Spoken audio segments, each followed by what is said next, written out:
بسم اللہ الرحمن الرحیم۔ وضو کے متفرق مسائل۔ نیل پالش عورتوں کو نیل پالش نہیں لگانا چاہیے۔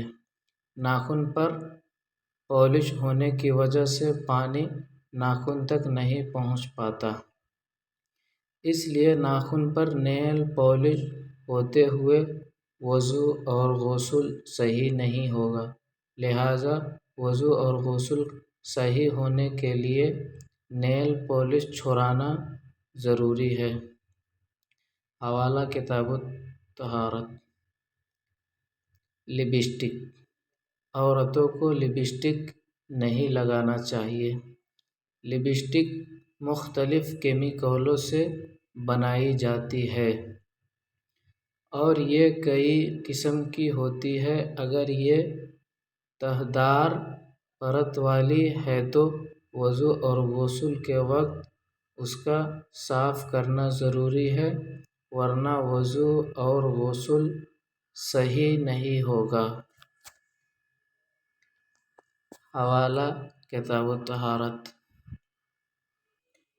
پینٹ بدن پر لگا ہوا ہو تو پانی چمڑی تک نہیں پہنچ پاتا ہے، لہٰذا وضو اور غسل کرتے وقت اس کا زائل کرنا ضروری ہے، ورنہ وضو اور غسل صحیح نہیں ہوگا۔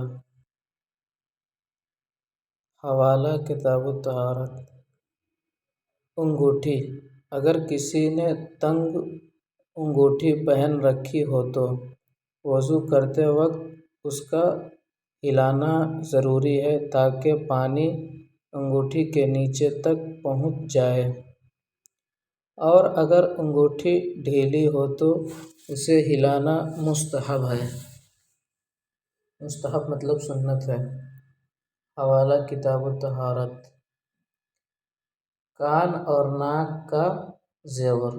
کان اور ناک میں پہنے جانے والے زیور کو غسل کرتے وقت ہلانا ضروری ہے تاکہ پانی اندر پہنچ جائے۔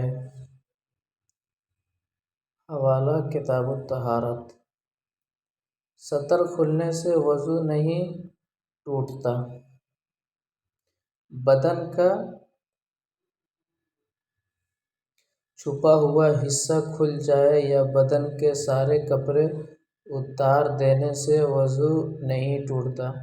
عوام میں ننگا ہونے یا ننگا بدن کو دیکھنے سے وضو ٹوٹنے کی جو بات مشہور ہے وہ سراسر غلط ہے۔ یہ حوالہ کتاب المسائل۔